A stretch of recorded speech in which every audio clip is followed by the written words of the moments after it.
bà đa có thà phải mình mén 400 mét cái nó tê tôi khăng na mà phây con mà phây ba tôi khăng na bà đa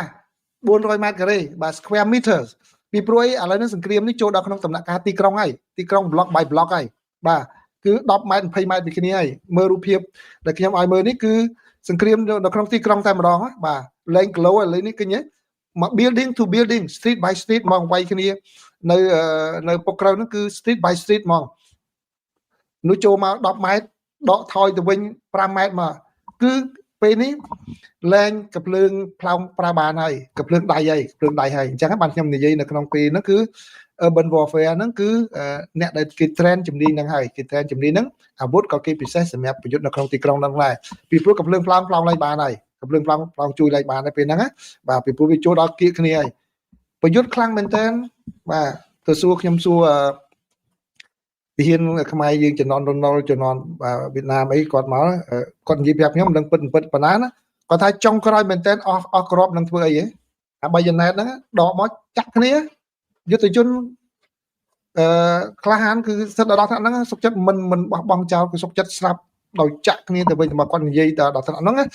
ខ្ញុំដឹងថាគាត់និយាយនឹងពិតប៉ុណ្ណាទេប៉ុន្តែគាត់និយាយប្រាប់ខ្ញុំប៉ុន្តែគាត់ថាយើងមើលដល់ពេលហ្នឹងហើយអញ្ចឹងបើយើងសួរទាហានឆ្លាតទាហានឆ្លាតបាទខ្ញុំរឿងតាក់ទងមួយទាហានមួយខ្ញុំអត់ហ៊ាននិយាយលេងប្រទេសផ្ដាស់ហ្មងយើងគោរពវីរភាពរបស់គាត់ណាមិនដូចអ្នកខ្លះ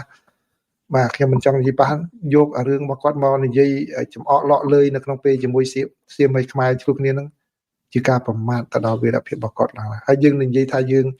គោរពការពារគាត់ឯណាហ្នឹងខុសពេលខ្លះនិយាយខុសហើយជាការប្រមាថទៅដល់វីរភាពរបស់ពួកគាត់ណាអ្នកអត់ដែលមានរបស់នឹងប្រើអត់ដឹងថាទាហានប៉ូលីសគាត់ស្រឡាញ់ camaraderie មិត្តភាពរបស់គាត់នឹងខ្លាំងប៉ុណ្ណាទេមិត្តភាពគាត់ខុសពីមិត្តភាពយើងអ្នកជនស៊ីវិលនឹងធម្មតាបាទពីព្រោះអីខ្ញុំស្ដាប់ទាហាននឹងខ្ញុំស្ដាប់ទាហានដែលអាមេរិកគាត់និយាយប្រាប់ខ្ញុំពីព្រោះគាត់ថាជីវិតគាត់ពឹងលើសក្តិរបស់គាត់សមមិត្តរួមអាវុធរបស់គាត់នឹងតែម្ដងបាទពីព្រោះគាត់ចូលទៅមុខត្រូវអ្នកនេះបាញ់ការពារគាត់ដើម្បីនេះបានឲ្យម្នាក់គឺពឹងជីវិតទៅលើគ្នាទៅវិញទៅមកអញ្ចឹងហើយបានពួកនឹងសឹងតែស្រឡាញ់គ្នាជាងបងប្អូនប្រកាសទៅទៀតបាទជាបងប្អូនប្រុសប្រកាសហ្នឹងគឺគាត់ស្រឡាញ់គ្នាគោរពគ្នាគាត់នៅជាងនឹងទៅទៀតបាទអញ្ចឹងហើយបានរឿងនឹងមួយខ្ញុំតែនិយាយឲ្យនិយាយទៀតប្រាប់ប្រិមិត្តថារឿងតាក់ទងប៉ះពាល់នឹងទាហានកុំចូលទៅបកស្រាយនិយាយខុសឲ្យសោះមើលមិនស្រួលទេជាការប្រមាថផងជាការមួយប៉ះពាល់ទៅដល់កិច្ចការរបស់គេនឹងផងខ្ញុំនិយាយតាំងពីដើមមុនពេលដែលខ្ញុំនិយាយតាំងសូម្បីតែនៅជាមួយនឹងរឿងអ៊ុយក្រែនដែលខ្ញុំចែករំលែកលើមុនខ្ញុំតែតែរំលឹកប្រិយមិត្តនឹងដោយសារខ្ញុំសម្ភាស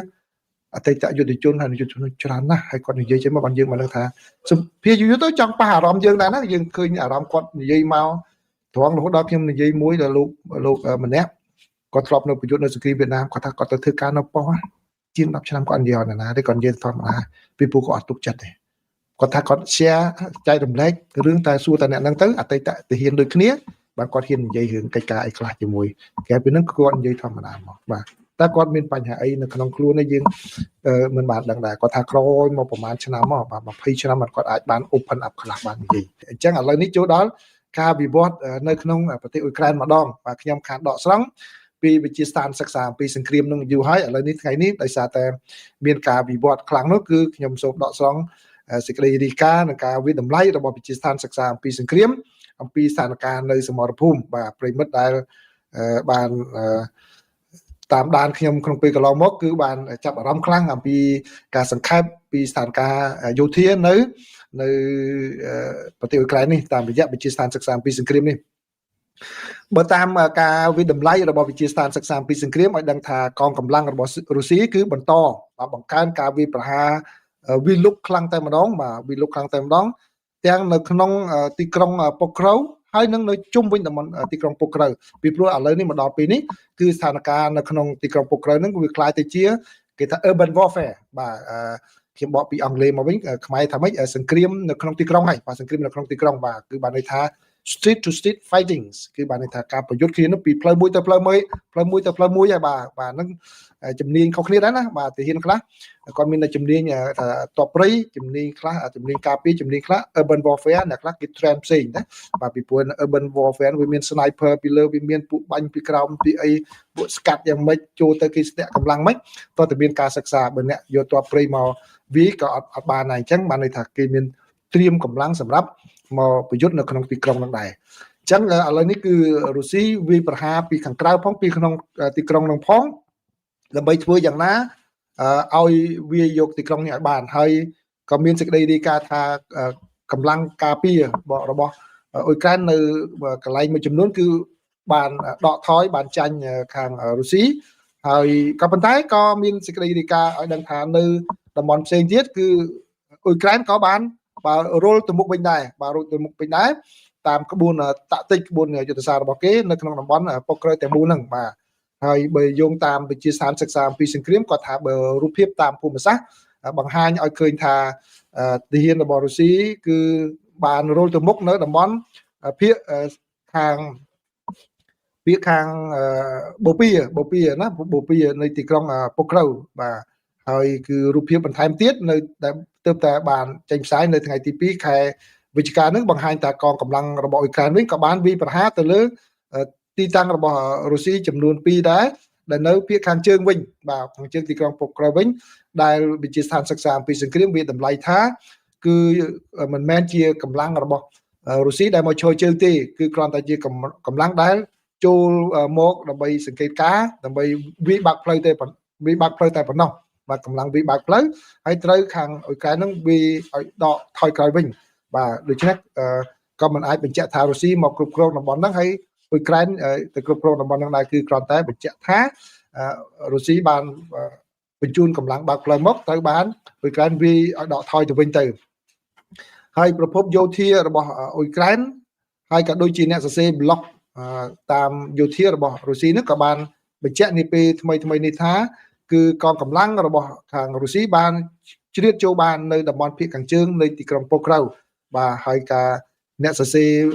ប្លុកយោធារបស់អ៊ុយក្រែនក៏បានអះអាងថាបាទកងកម្លាំងរបស់រុស្ស៊ីក៏បានចូលទៅតំបន់កណ្ដាលតំបន់ខាងត្បូងភាគច្រើនផងដែរនៃទីក្រុង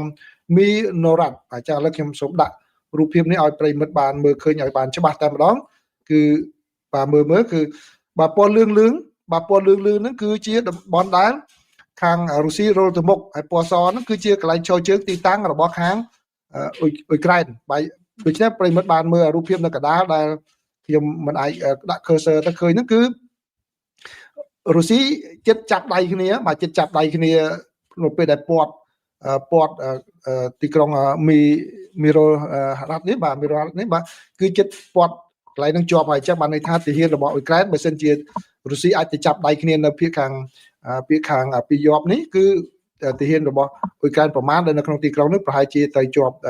ទៅលើកដៃចោះចាញ់ហើយអញ្ចឹងហើយបានជាខាងក្រសួងការពារជាតិរបស់រុស្ស៊ីក៏ថាគឺពាត់ជាប់បានហើយដូច្នេះបានជាអ៊ុយក្រែនគាត់ប្រើកងទ័ពពិសេសបាទកងទ័ពពិសេសដើម្បីទៅជួយរំដោះអ្នកទាំងអស់នោះបាទដើម្បីវាយបើកផ្លូវមួយចំនួនដែរណាបាទអញ្ចឹងគឺស្ថានភាពឥឡូវនេះគឺនៅតានតឹងនៅឡើយហើយនៅចុងបញ្ចប់នេះគឺបើយោងតាមវិទ្យាស្ថានសិក្សាអំពីសង្គ្រាមឲ្យដឹងថាគឺនៅថ្ងៃទី2កងកម្លាំងរបស់អ៊ុយក្រែនបានវាយកបានវិញនៅដីទំហំ400ម៉ែត្រការ៉េបាទនៅក្នុងតំបន់ដែលខាងទាហានអ៊ុយក្រែនមិនបញ្ជាក់ទេគឺប៉ុន្តែនៅគោលដៅប៉ុកក្រៅបាទដែលទំនងជាបង្ហាញអំពីការវាប្រហារវិបកវិញនៅផ្នែកខាងជើងនិងផ្នែកពីយប់នៃទីក្រុងប៉ុកក្រៅបាទអញ្ចឹងគឺមានការយកបានអញ្ចឹងវាទៅឡើងគិតគីឡូឥឡូវនេះគិតម៉ែត្រការ៉េវិញ400ម៉ែត្រការ៉េ4អីបានន័យថាតិចតួចមែនតើវាដល់ដំណាក់កាល street to street fighting បាទវាគ្នានៅលើមើលរូបភាពហ្នឹងឃើញរូបភាពនៅក្នុងទីក្រុងតែម្ដងការប្រយុទ្ធនៅក្នុងទីក្រុងតែម្ដងបាទអញ្ចឹងគឺបានន័យថាការប្រយុទ្ធនៅអ៊ុយក្រែននេះគឺតឹងតែងខ្លាំងណាស់បាទបើមិនជាអ៊ុយក្រែនបាត់បង់ទីក្រុងនេះប្រហែលជានឹងអាចនឹងចាញ់កន្លែងច្រើនតទៅទៀតបាទ